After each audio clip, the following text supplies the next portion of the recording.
né, em linhas gerais, para a gente começar do começo, o que é o câncer, né? Já que a gente fala, o que é o câncer? Então, basicamente, o que eu falei? O câncer, ele é não é uma doença fácil de ser avaliada, não é uma doença fácil de ser definida, porque, na verdade, o termo câncer, ele descreve um grande número de doenças que, basicamente, se definem por crescimento e multiplicação celular descontrolado. Então, no nosso organismo, normalmente, as células das mais diversas linhagens do nosso organismo, elas têm uma programação de vida. Então, cada célula tem a sua função, elas vivem durante um certo tempo, elas têm períodos de multiplicação, períodos em que elas não estão em multiplicação. E existem alguns momentos quando elas já passou o tempo de vida, já estão envelhecidas e que já precisam ser repostas, que o nosso organismo, ele dispara, né? Ou seja, dá o gatilho para o que é chamado de morte celular programada, né? Para eliminar aquelas células que já estão velhas ou até para eliminar aquelas células que estão com defeito, que já não estão funcionando muito bem ou que sofreram alguma mutação. A célula cancerígena ou a célula neoplásica, basicamente, o que é? Uma célula, começa com uma, enfim, que sofreu uma mutação e que deixou ela anarquista. Eu brinco falando que a célula neoplásica é uma célula anarquista, ou seja, ela faz o que ela quer, do jeito que ela quer, na hora que ela quer, ela vai sobrevivendo mais tempo do que ela deveria. O tempo que ela deveria morrer, ela não morre, ela continua se multiplicando, ela precisaria parar a multiplicação, ela continua, né? E conforme esse processo vai acontecendo, as células vão se acumulando e formam aquele nódulo, né? Que a gente vê que vulgarmente é chamado de tumor. Né? Então, basicamente, em linhas bem gerais, né, o câncer seria isso, né? Uma multiplicação celular, uma proliferação celular desgovernada, descontrolada. E a gente poderia resumir dessa forma. Sim.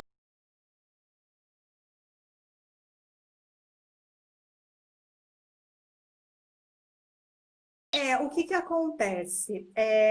Tem vários estudos já, há mais de 2 décadas, se eu não me engano, avaliando o metabolismo intrínseco da célula tumoral, da célula neoplásica, né? Essa célula mutante. Então, já se sabe que essa célula ela tem algumas alterações metabólicas de consumo de glicose, de produção de energia, enfim, mas inicialmente esses trabalhos, esses estudos, eles foram feitos em cultivo celular, avaliando as alterações daquelas células neoplásicas, né? O que a gente pode dizer, o que eu normalmente costumo trazer a consciência assim, e deixar bem claro para os clientes, para as pessoas que me procuram.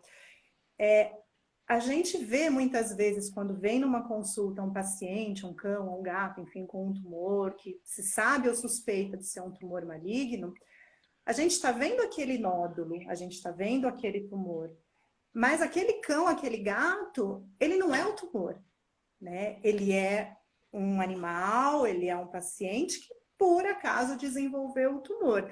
Então, ele tem essas células, bilhões, milhões, bilhões, né, dessas células com crescimento desgovernado, que tem essas alterações metabólicas intrínsecas dessa célula, mas não obrigatoriamente essas alterações vão causar uma alteração no metabolismo dele como um todo.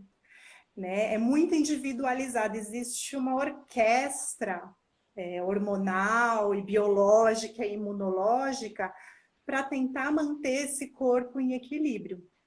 Então, não é sempre que acontece. Pode acontecer alterações? Pode, mas não é uma regra. Não é uma coisa que a gente pode falar, olha, todo paciente com um tumor maligno, um chamado de câncer, vai ter alteração metabólica por causa disso.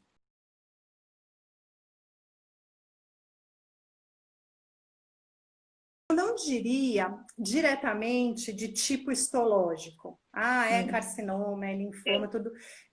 Antes disso, primeiro, a gente tem que sempre pensar que como eu falei, nem todo tumor é câncer. Né? Muitas vezes se vê, né, aquele nódulo, aquele crescimento no baço, no fígado, na pele, enfim, e já bate aquele desespero, não é câncer, câncer. Então, assim, por definição biológica, né, o tumor é qualquer crescimento.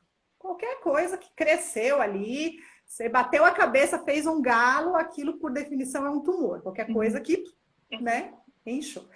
O chamado câncer é quando esse tumor ele é composto de células malignas, né? São células alteradas, células neoplásicas, que têm a capacidade dessa multiplicação descontrolada, que têm a capacidade de invadir outros tecidos e que têm a capacidade de de fazer as chamadas metástases, né? Que é a implantação longe do sítio principal. Então, essa é a característica do chamado câncer, que também, né, é considerado os tumores malignos. Quando a gente tem um tumor maligno, é muito importante fazer o que em oncologia a gente chama de estadiamento oncológico, que é fazer exatamente o quê? É você saber, primeiro, que tumor, com o que a gente está lidando? Que tumor é esse? Ah, é um carcinoma, é um sarcoma, é um mastocitoma, enfim, né? Dá o nome da origem histológica. Dentro desse, ele tem classificação, tem os mais agressivos e os menos agressivos, né? E aí cada um tem a sua classificação de agressividade. E além disso, tem, né, como eu falei, do estadiamento oncológico, que é o quão avançado isso estaria naquele paciente. Por que eu estou falando tudo isso? Porque é diferente, por exemplo, você pegar, vou dar um exemplo, um nódulo pequeno de 1 centímetro que foi excisado e veio com diagnóstico de carcinoma in situ bem localizado. Num paciente que está absolutamente em equilíbrio, que está, né, está super bem, só teve aquele nódulozinho, do que de repente você tem um outro paciente que também desenvolveu um carcinoma, mas que cresceu, se infiltrou, chegou no linfonodo, disseminou pelo corpo e já causou nódulos em outros locais. É o mesmo tumor, né? Ele começou como um carcinoma, começou com um tumor maligno de pele. Mas o grau, o estágio oncológico nesses dois pacientes, como exemplo, é diferente. E, consequentemente, o comprometimento daquele sistema vai ser diferente, né? Então, por isso que eu tenho grande receio, assim, acho que até que não dá para a gente dar nome, né? De falar, olha, você vai ter mais alterações metabólicas nesse ou naquele, porque depende de muitos fatores, né? Com certeza, os mais avançados, os que já têm infiltração em linfonodos, que já estão se espalhando, né? Eles muitas vezes já têm uma chance bem maior de causar uma alteração metabólica naquele organismo.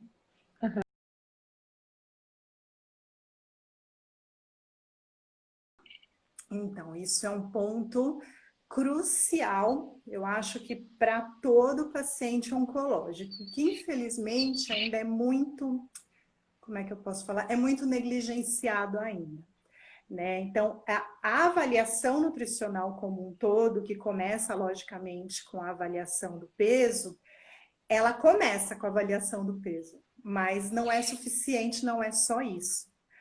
Né? Então, precisa ser. Então, o paciente chegou para você, chegou no seu consultório com algum diagnóstico, alguma suspeita. Ok, o foco é o tumor, o diagnóstico, aquela suspeita, mas a gente precisa fazer essa avaliação que começa com o peso na balança, é o primeiro ponto. Mas ele não é suficiente, né? Então, você começa fazendo a avaliação do peso, mas você também tem que botar a mão naquele paciente e ver como é que está o score de condição corporal dele. Avaliar se ele tem camada de gordura, avaliar essa condição de pelo, condição de pelame, avaliar o índice de massa muscular. Muitas vezes, isso a gente vê no dia a dia. Você tem um cão, você põe na balança, ele está com peso até que acima, né, bom, um pouco acima do que deveria para aquele tamanho, para aquela raça. Você põe a mão nele, você vê que, de repente, ele tem uma camada de gordura. Então, a princípio, se você for considerar só esse critério, você fala, ele tá bom, o peso tá bom. Só que você vai fazer a palpação na camada muscular e você vê que ele tem perda de massa magra. Aí você fala, não, peraí, ele tá com peso bom, ele tá com score, né, com uma camada de gordura, mas ele tem sarcopenia. Alguma coisa tá errada.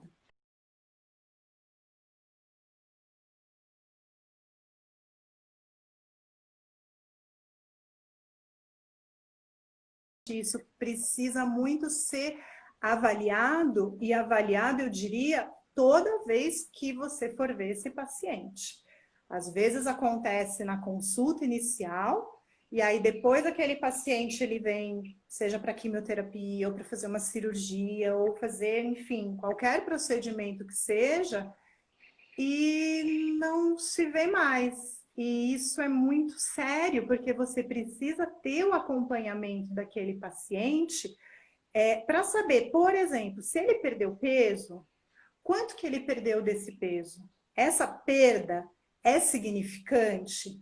Né? Existem alguns cálculos que a gente faz que uma perda de peso pode ser considerada desnutrição.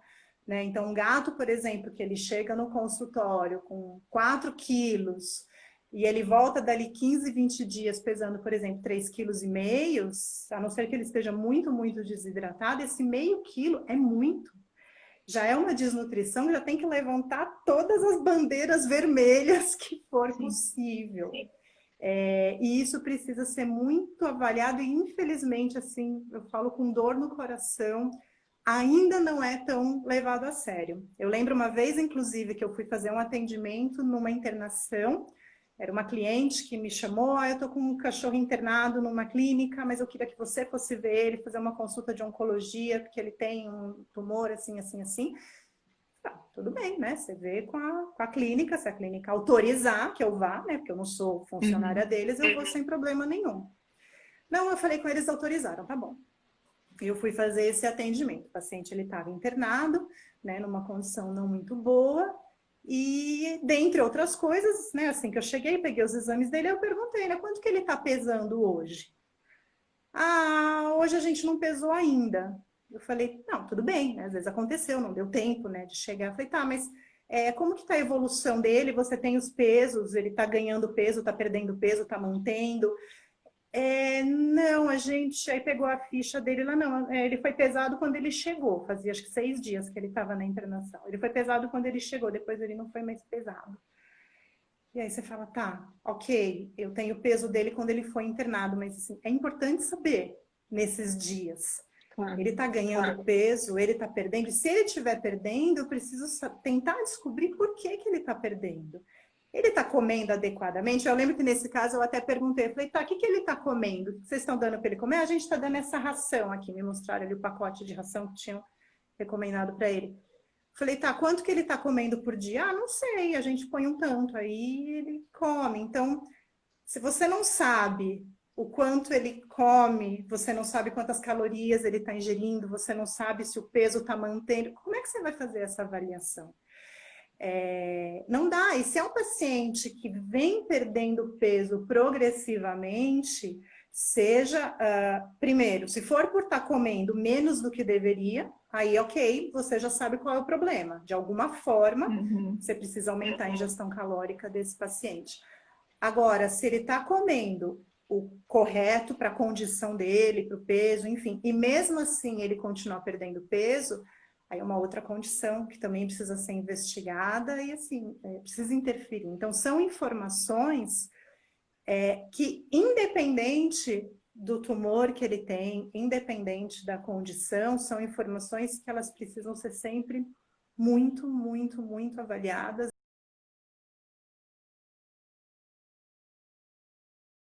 Né? Nesse caso, logicamente, tudo começa para você saber quanto de ração, por exemplo, como foi essa pergunta, né? Quanto de ração você tem que dar?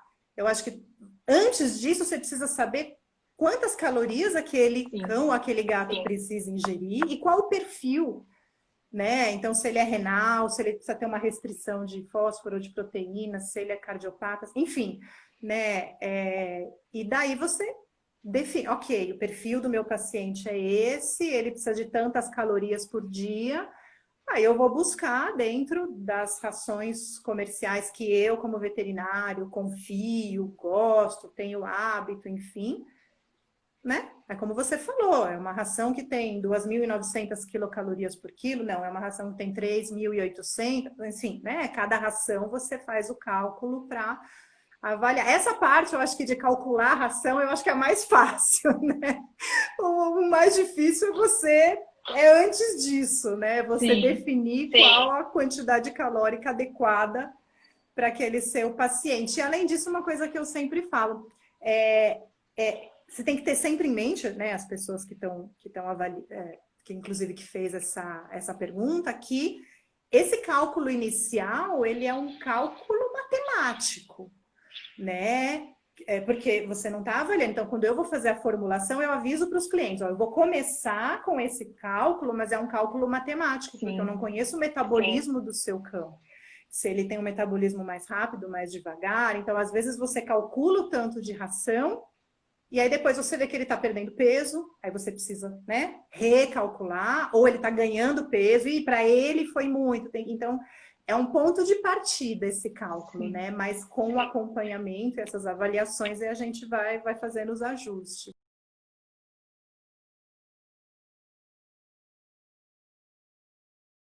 Então, vamos lá. Esse termo, existe o termo caquexia, né, que é um termo técnico que avalia, né, naquela tabela de score de condição corporal, que todo mundo deve ter, se não tem, põe no Google que você acha, né, algumas empresas disponibilizam, é fácil de achar. Nós temos as nuances, né, de condição corporal, e tem a mais magra de todas, abaixo da mais magra, que é o chamado caquético, né? Então é um termo que muita gente usa quando o cão ou o gato ele está literalmente pele e osso, né? Não tem camada muscular, não tem gordura, é o famoso pele e osso. A caquexia do câncer, na verdade, ela é uma síndrome de alterações metabólicas que alguns pacientes têm devido à doença, né, devido ao câncer, que acaba causando uma perda de peso progressiva e constante, mesmo com ingestão adequada de comida, seja ração ou comida caseira. Então, são alterações que causam com que aquele paciente às vezes ele come a quantidade calórica que ele precisa, e aí entra no que a gente falou de você saber calcular quanto ele precisa, né? Mas às vezes ele come o que ele precisa, muitas vezes ele come mais do que ele precisa, come o dobro do que ele precisa, e mesmo assim ele perde peso. E o que eu acredito que é o mais importante em relação à caquexia do câncer? Essas alterações metabólicas, elas começam muito antes do paciente começar a perder peso. Então, é por isso que se você receber um paciente, seja um cão ou um gato, com um diagnóstico de um tumor maligno, você tem que estar sempre, eu vou repetir muito isso, de olho no peso, no score, no índice de massa muscular. Se ele perdeu peso, por que ele perdeu peso? Ele perdeu peso porque ele passou por um período de vômito, diarreia, e ele não conseguiu manter? Ou porque ele está com náusea, e aí ele não come, porque ele está com náusea, e se você fizer uma medicação para tirar essa náusea, ele volta a comer? Ou ele está com dor? Tem muitos pacientes que sentem dor e não comem. Não come porque ele não está se sentindo bem. Ou, às vezes, acontece do cão, por exemplo, ter uma dor forte em coluna ou em membro, seja por um osteosarcoma ou com uma artrose muito séria, qualquer que seja o motivo, e ele não consegue levantar e ir até o pote de comida. Então, às vezes, a pessoa vai lá, põe o pote de comida e sai. Aí, quando volta, o pote está cheio. Nossa, ele não comeu nada. Mas não porque ele não tinha fome, mas porque ele não conseguiu andar até o pote. Então, assim, E a você precisa quimioterapia, saber. e a quimioterapia, né, às vezes também. Sim, existe. Em seres humanos, tem um outro fator também muito importante. Em seres humanos, tem vários trabalhos mostrando que mais da metade das pessoas que fazem quimioterapia, elas têm alteração de olfato e alteração de paladar.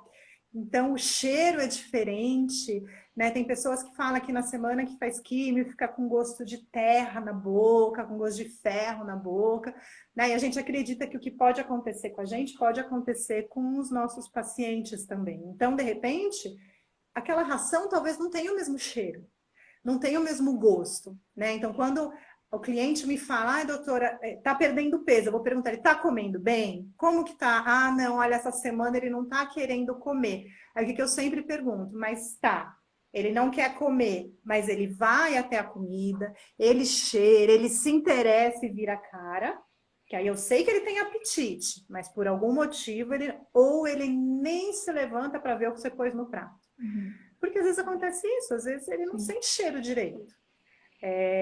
E também, assim, tem questões inerentes à própria condição tumoral. Então, por exemplo, pacientes que têm tumores em boca, às vezes ele não consegue comer, porque dói, porque é uma massa dentro da boca, porque está incomodando, né? Ou tumores grandes abdominais, eles causam desconforto, ele causa dor. Então, isso é muito importante. Então, por isso que eu sempre falo muito, muito, muito.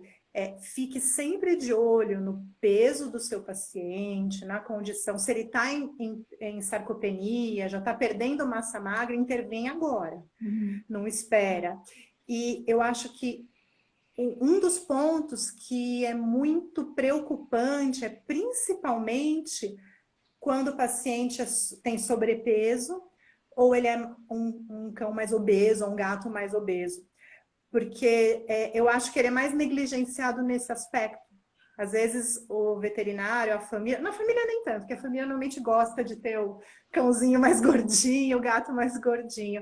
Mas o veterinário normalmente fala, ah, não, mas ele perdeu peso. Não, mas ele estava muito gordo mesmo, então legal, era para perder mesmo. Mas, ok, eu faço dieta nos meus pacientes, mas assim, é uma dieta controlada.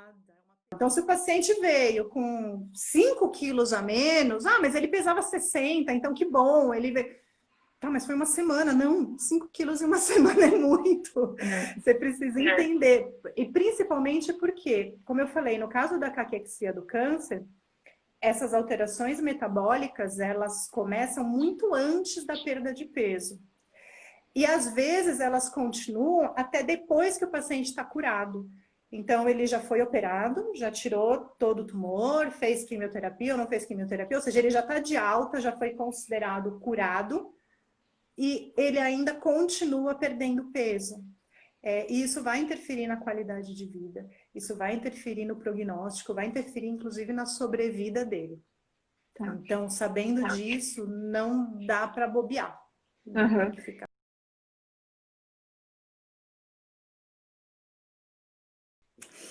Então, o ideal é o quê? É você intervir antes dele começar a perder peso, né? Ou no início, logo no início, porque existem situações em que a gente não consegue mais reverter. Né? O que eu faço? Eu vou falar da minha experiência no meu dia a dia da clínica, o que eu faço? É muito individual, né? De paciente para paciente. Então, num primeiro momento, a minha intenção é avaliar a dieta que ele tem no momento, ver qual é a quantidade calórica que ele está comendo no momento e tentar aumentar, né? Então, primeira tentativa vamos aumentar a quantidade calórica, seja trocando a dieta ou dando um volume maior. Tem alguns cães que eles não aceitam um volume maior, né? Da mesma forma como eu comentei que tem alguns cães que têm alteração de olfato, alteração de paladar, tem uma outra consequência, né, de tratamento que muitas pessoas relatam e a gente acredita, a gente vê no dia a dia que deve acontecer com os cães também, que é a chamada sensação de saciedade precoce. Então, basicamente, é aquilo, sabe, de você comer, por exemplo, uma bisnaguinha e você tá com fome, você tá com muita fome, você vai lá, você come uma bisnaguinha, você dá uma mordida e já sente como se você tivesse comido uma pizza 4 queijos inteira. Isso também pode acontecer com os cães. Então, tem cão que a pessoa até fala, doutor, ele tem fome. Ele vai no potinho, só que ele come um pouquinho e ele sai. Então, nessas situações, o que normalmente eu recomendo? A gente formular uma dieta de alta energia. Então, já que ele não consegue comer um volume muito grande, então vamos tentar, no volume que ele consegue comer, colocar o máximo de calorias possível. Normalmente acaba sendo com aumento de gordura por densidade energética, né? Então eu acabo pedindo, olha, vamos colocar alimento mais gorduroso, vamos colocar mais proteína porque é mais gostoso para o cão. Às vezes aquecer aquele alimento, né? Se fez um cozido, por exemplo, cozinhou uma carne, um frango, então peço para usa aquela água do cozimento, não joga fora, pelo amor de Deus. Usa aquela água, põe na comida, ou seja, encontrar formas de, primeiro, estimular aquele paciente a consumir o alimento, então deixar mais gostoso para ele e aumentar essa densidade calórica. Normalmente é com gordura, né? Assim, gordura, proteína, para poder aumentar a caloria da dieta dele. Mas sabendo que às vezes, infelizmente, se tiver num grau mais avançado, às vezes não é suficiente, às vezes a gente não consegue regredir.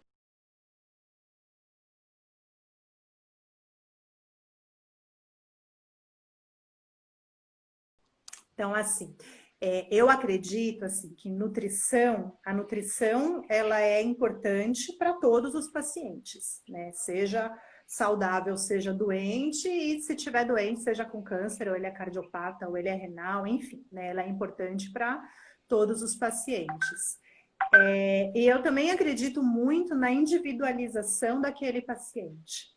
Então, eu não enxergo para cão, falando de cães e gatos, eu não enxergo uma dieta específica que sirva para todos os cães. Até porque, como eu falei, existem tumores malignos diferentes, né, cânceres diferentes, com agressividades e características diferentes, e existe o estadiamento oncológico, né, a graduação do que está acontecendo para aquele paciente. Então, é diferente.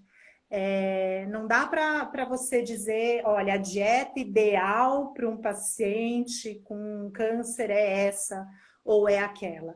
Tem os que comem comida caseira, né? Que aí, nesse caso, como a gente sempre fala, ela precisa ser formulada para você saber se ele tem todos os nutrientes, precisa ter uma suplementação vitamínica e mineral. Tem que ter, assim, quando eu comecei a trabalhar com nutrição, eu ainda tinha aquilo lá, imagina, não precisa dessas coisas, que absurdo. Não, eu vou fazer uma dieta que não precisa de nada, só com os alimentos, e eu tentei. Muito. Juro que eu tentei e eu nunca consegui, eu acabei me rendendo e que não dá. E o Complete, por exemplo, é uma mão na roda, porque facilita muito na hora da gente fechar a formulação. Então, precisa fazer uma dieta balanceada e formulada para aquele paciente.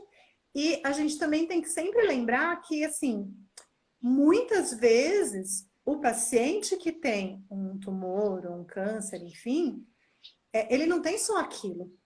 Ele tem aquele tumor, mas ele também é cardiopata, mas ele também é nefropata, tem alteração renal, mas ele também tem uma alergia de pele, uma intolerância alimentar. Então, normalmente, diabetes, ele é um pacote. E o quando combo, você né? vai... O combo, né? É o combo, exatamente. Então, mais ainda que não dá para dizer, ele tem câncer, tem que ser essa dieta. Tem que ser individualizado. Então, o que eu diria é conheça o seu paciente. Saiba as necessidades desse paciente, o que ele pode, o que ele não pode, o que você deve evitar, o que não deve. E aí você pode indicar para ele, seja um alimento industrializado que encaixe, né, naquilo que ele precisa, ou seja uma comida caseira formulada, que vai ser formulada para ele. Mas é o que é o ideal para aquele paciente. A gente não tem, infelizmente, uma fórmula. Adoraria um dia se inventasse aí uma ração específica, uma dieta específica para câncer. Eu gosto muito, sou super adepta de dieta caseira para quem quer fazer. Faço muita formulação, né, de pessoas que me procuram para formular a dieta para o seu. Mais para cão, gato dá para fazer, é um pouco mais difícil, porque o gato tem as suas particularidades, às vezes ele não quer o que você está oferecendo, mais para cão, mas eu acho que o grande entrave, a grande dificuldade que a gente tem é a facilidade com que a família ou o responsável consegue mexer naquela dieta. Então, é muito comum, às vezes, assim, por mais que você fale, por mais que você explique da importância de todos os ingredientes que você está formulando, porque cada ingrediente ele tem um objetivo. Ele está entrando na composição da porcentagem de proteína, da porcentagem de gordura, nas fibras, no balanceamento, né? Quando a gente vai fazer o balanceamento de quanto do suplemento vitamínico e mineral vai colocar, depende do resto para você balancear cálcio, fósforo, enfim. E aí, de repente, às vezes acontece de, eu pus fígado ou coração, mas essa semana eu não tinha, então eu não vou dar. Ou você faz com frango, a pessoa põe porco no lugar, ou às vezes acabou o suplemento, acabou, eu esqueci de comprar. Então, existe uma facilidade muito grande da família mexer na formulação. E isso desbalanceia tudo, né? Desbalanceia a quantidade calórica final. Você manda por óleo, porque às vezes é aquele óleo específico. Então, eu gosto muito do óleo de milho, óleo de girassol, por causa do ácido linolênico. Então, a gente pede esse óleo, a pessoa resolve pôr azeite, ou põe óleo de coco. Mas é tudo óleo? Não, mas o perfil é diferente, né? Então, tem uma razão para cada ingrediente, né?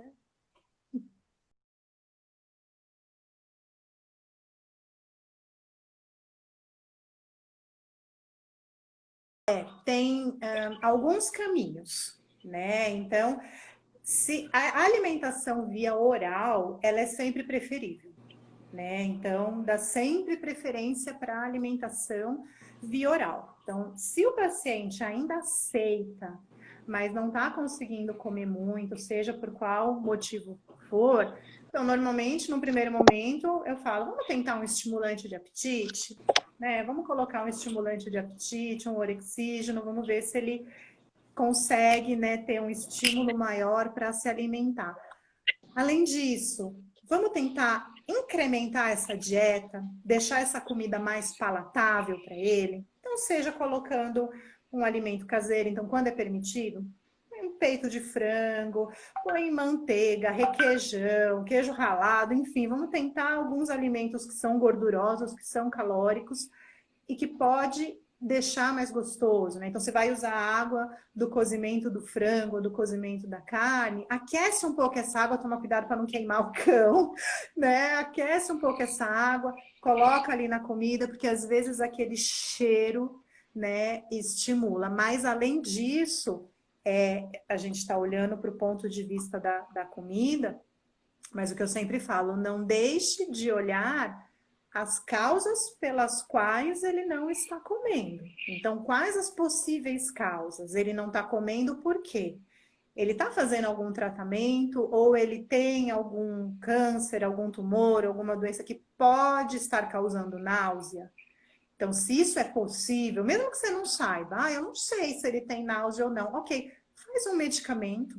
Vamos fazer um medicamento 2, 3 vezes por dia para ver se isso resolve o problema. Às vezes ele não está comendo bem porque ele tem náusea, porque ele tem enjoo, né? Uma outra causa, como eu falei, é dor, né? E muitas vezes a gente não sabe, ele não mostra que dói, né? Então, vamos fazer um analgésico? É possível? O que ele tem? É possível que ele sinta dor? Vamos fazer um analgésico. Doutora, mas eu não sei. Será que... Às vezes as pessoas falam, mas será que precisa? Ele não parece demonstrar. Tudo. Vamos tentar? Vamos tentar. E às vezes, em um dia, 1, 2 dias, começa o analgésico, eles me mandam um WhatsApp. Nossa, ele tá comendo como nunca. Fala, então, tá vendo? Ele não comia porque ele tinha dor. E a gente não sabia. Né? Então, muitas vezes, por exemplo, tem alguns casos de tumores ósseos, tumores em vísceras, tumores volumosos em vísceras, então em fígado, em baço, às vezes quando expande a cápsula, isso pode ser dolorido. Tumores em pulmão, tumores intratorácicos, muitas vezes são doloridos. Então, tem alguns tipos de tumores que normalmente eu já falo, vamos fazer um analgésico independente de qualquer coisa. Às vezes isso já resolve. Então, primeira etapa, a gente tentar ver as condições prévias. Se tudo isso já foi feito, náusea, analgesia, né, todas essas questões, já melhorei a dieta, já coloquei carne, frango, manteiga, já aqueci, já fiz de tudo, não tem jeito. Ele não quer comer por nada nesse mundo, então a gente passa uma sonda. Seja uma sonda nasal, seja uma sonda esofágica, seja o que for, mas a gente precisa fazer esse paciente ingerir alimentos, por vários motivos. Primeiro porque ele vai perder peso se ele continuar sem comer. E eu não sei de verdade qual é a grande resistência dos veterinários, acho que é mais dos veterinários do que dos clientes, em passar uma sonda no paciente. Então, assim, às vezes eu vejo assim com dor no coração pacientes que estão há 5, 7, 10 dias em jejum sem comer e não se passa uma sonda, né? Ele está perdendo peso. A gente sabe também, além disso, que os enterócitos, né, as células do intestino, elas precisam de alimento no intestino para a sobrevivência. Então, começa a passar os dias, a gente vai perdendo esses enterócitos, elas vão morrendo, vai ter atrofia de vilosidade. E aí, quando você quiser fazer uma alimentação, talvez ele não consiga mais absorver da mesma forma, né? Porque aquilo já foi comprometido. Então, passa uma sonda. Para gato, então, é 3 dias. 3 dias sem comer, passa uma sonda. Não espera, porque a gente pode não conseguir recuperar esse paciente depois.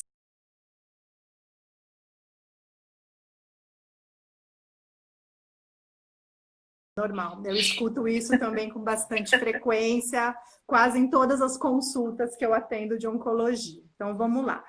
Eu começaria falando, primeiro, quando a gente fala de ração, você está falando de, não você, né, de maneira geral, você está falando de qual ração? Porque quando a gente fala de ração, a gente tem dezenas, centenas, eu já nem sei, mas quantas categorias diferentes de ração existem no mercado, né? Desde as super premium, as de prescrição, as premium, as padrões, as populares, as que não tem nem classificação. Então, a gente tem inúmeras, né, categorias de ração no mercado. E elas não são todas iguais. Aliás, muito pelo contrário, elas são muito diferentes, né? Diferentes em qualidade dos ingredientes, né? Então, para quem aí gosta, e o povo que gosta de assistir os Masterchefs e os programas culinários, é uma coisa que todos os chefes falam. Se você não tem ingredientes de boa qualidade, você não consegue fazer uma comida de boa qualidade. Para ração é a mesma coisa. Então, se não tem ingrediente de boa qualidade, não importa, aquela ração não vai ser boa. Então, qualidade de ingrediente, qualidade de produção, né, na parte técnica da fabricação, de conservação, enfim. Então, a gente tem uma gama muito, muito ampla, né? Então, começaria daí. Quando a gente fala de ração, qual ração você está falando? Porque quando você põe tudo no mesmo saco, é como se a gente estivesse dizendo que são todas iguais. E não são todas iguais, né? Aí, tendo dito isso, vamos voltar lá, né? Lá no comecinho lá da live, quando eu comecei a falar das causas, né? O que é o câncer, né? Que é a causa do câncer.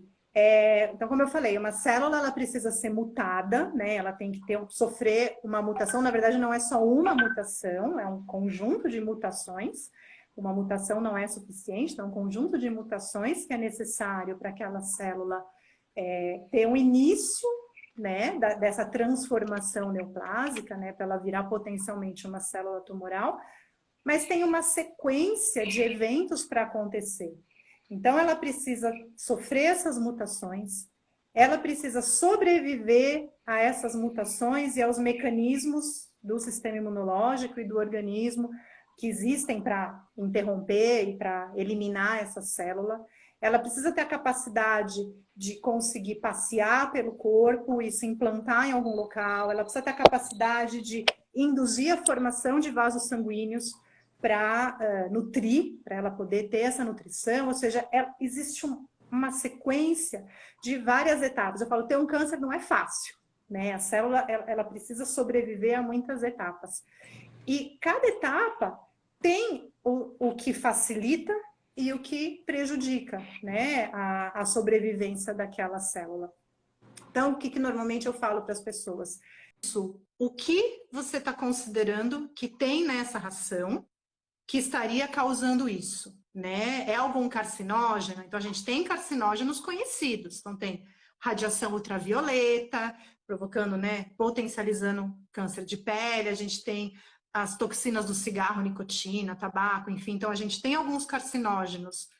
Você está falando em algum carcinógeno na ração? Você tem qual? Porque, né, a que eu saiba, a gente não tem claramente. Se tiver, aí eu falo, não, essa ração dessa marca utiliza esse composto que é carcinógeno, então tá ótimo. Eu queria agradecê-lo, agradecer vocês, agradecer o pessoal do Complete, que é fabuloso mesmo, agradecer pelo convite.